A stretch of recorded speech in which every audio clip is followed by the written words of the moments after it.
Hello friends, कैसे हैं आप लोग। उम्मीद करता हूँ सब ठीक ही होंगे। तो फ्रेंड्स, आज शुरू करते हैं अपने ईटीएस। नीट में ईटीएस से डायरेक्ट क्वेश्चन पूछे जाते हैं जो कि एनसीईआरटी के पॉइंट होते हैं। तो फ्रेंड्स, इस वीडियो में मैं आपको एनसीईआरटी के पॉइंट बताता हूँ। फ्रेंड्स, ईटीएस का मतलब होता है इलेक्ट्रॉन ट्रांसपोर्ट सिस्टम। ईटीएस कहाँ पर, पहला पॉइंट तो यही है एनसीईआरटी का कि ईटीएस कहाँ पर होता है। तो ईटीएस कहाँ पर होगा, ईटीएस होगा इनर मेम्ब्रेन में होगा। माइटोकॉन्ड्रिया की जो आंतरिक झिल्ली होगी वहाँ पर ईटीएस कंप्लीट होता है। फ्रेंड्स, थर्ड पॉइंट है ईटीएस में कितने कॉम्प्लेक्स काम में आते हैं। तो ईटीएस में टोटल कितने 5 कॉम्प्लेक्स काम में आते हैं फ्रेंड्स। तो वो 5 कॉम्प्लेक्स यहाँ पर देखते हैं कौन से हैं। पहला कॉम्प्लेक्स है NADH dehydrogenase complex. Second complex है वो कौन सा है, FADH2 या succinate dehydrogenase complex. Friends, second को बोलते हैं FADH2 कॉम्प्लेक्स या सक्सिनेट डिहाइड्रोजिनेज कॉम्प्लेक्स। और जो थर्ड कॉम्प्लेक्स होगा वो कौन सा है, साइटोक्रोम BC1 कॉम्प्लेक्स। और जो फोर्थ कॉम्प्लेक्स है वो है cytochrome A3 complex. Fourth complex कौन सा है, साइटोक्रोम A3। और फ्रेंड्स, यहाँ पर ध्यान देने योग्य बात है कि साइटोक्रोम BC1 और साइटोक्रोम A3 मतलब कॉम्प्लेक्स थर्ड एंड फोर्थ के बीच में जो इलेक्ट्रॉन कैरियर होता है वो कौन सा होता है, साइटोक्रोम C, जो कि कहाँ पर होता है, आंतरिक झिल्ली के बाहर की तरफ होता है। ये क्या है, एक मोबाइल इलेक्ट्रॉन कैरियर है। ये नीट के अंदर इम्पोर्टेंट क्वेश्चन है, आप इसको इम्पोर्टेंट मार्क कर लो फ्रेंड्स। ये नीट में पूछा जाएगा कि जो कॉम्प्लेक्स थर्ड एंड फोर्थ के बीच में इलेक्ट्रॉन वाहक कौन होता है। तो वो होता है साइटोक्रोम C, जो कि एक क्या है, मोबाइल इलेक्ट्रॉन वाहक है। और फ्रेंड्स, कॉम्प्लेक्स 5 और लास्ट कॉम्प्लेक्स है वो कौन सा है, ATP synthase complex. ATP synthase complex, इसके दो मेजर कंपोनेंट होते हैं। वो कंपोनेंट कौन कौन से हैं, F0 एंड F1, F0 और F1।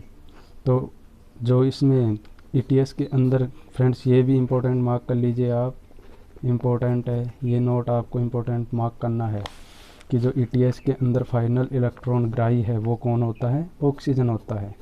इसीलिए तो फ्रेंड्स ऑक्सीजन आवश्यक होता है ईटीएस के लिए, क्योंकि ये इलेक्ट्रॉन को हटाने के काम में आता है। और फ्रेंड्स, एक इम्पोर्टेंट चीज़ जो कि आपको डायरेक्ट वैसे क्वेश्चन तो नहीं आएगा, लेकिन आपको वैसे सेंटेंस दे देगा और उसमें पूछ सकता है कि इसमें से कितने सही हैं कितने गलत हैं, तो करेक्ट और इनकरेक्ट बताइए। तो फ्रेंड्स, उसमें आपको बताना होगा, वहाँ पूछ सकता है कि F1 है वो क्या है, तो वहाँ दे देगा F1 आंतरिक झिल्ली प्रोटीन है या बाह्य झिल्ली प्रोटीन है।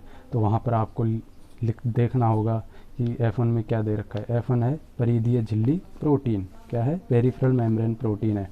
और इसमें क्या क्या होते हैं फ्रेंड्स, इसमें दो चीज़ होती हैं।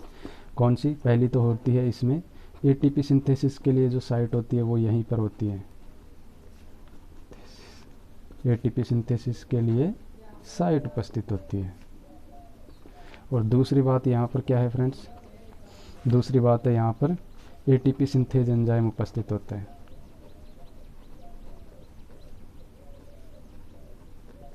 एंजाइम उपस्थित होता है यहाँ पर, कौन सा एंजाइम उपस्थित होता है, ATP सिंथेज एंजाइम। और फ्रेंड्स, जो दूसरी चीज़ है वो इसमें है F0। F0 क्या है, F0 है एक इंटीग्रल मेम्ब्रेन प्रोटीन, क्या है, आंतरिक झिल्ली प्रोटीन है। F1 क्या है, एक आंतरिक झिल्ली प्रोटीन। और यहाँ पर क्या होता है, ये किसके काम में आता है, ये होता है जो अपनी प्रोटॉन प्रवणता होती है, प्रोटॉन ग्रेडियंट, उसको ब्रेक डाउन करता है। तो प्रोटॉन ग्रेडियंट को ब्रेक डाउन कौन करता है, F0।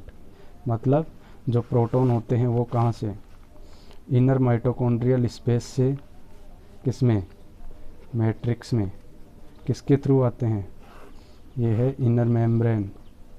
और यहाँ पर होता है वो अपना F0 होता है फ्रेंड्स, ये F0 है।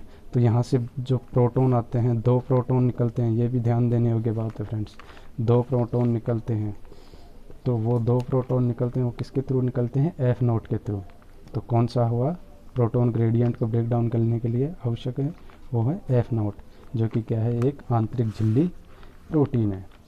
और फ्रेंड्स, मैंने आपको बता ही दिया है, इम्पोर्टेंट चीज़ है वो है, पूछा जाता है कई बार कि जो ईटीएस के अंदर अंतिम इलेक्ट्रॉन ग्राही है वो कौन होता है। तो फ्रेंड्स, ये आपको याद रखना है, ऑक्सीजन है वो क्या है, अंतिम इलेक्ट्रॉन ग्राही है।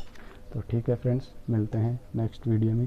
और फ्रेंड्स आपको ईटीएस के अंदर इतना ही याद करना है, इससे ज़्यादा याद करने की ज़रूरत नहीं है, क्योंकि ये जो मैंने आपको यहाँ पे बताया है वो सब एनसीईआरटी के पॉइंट है। तो ठीक है फ्रेंड्स।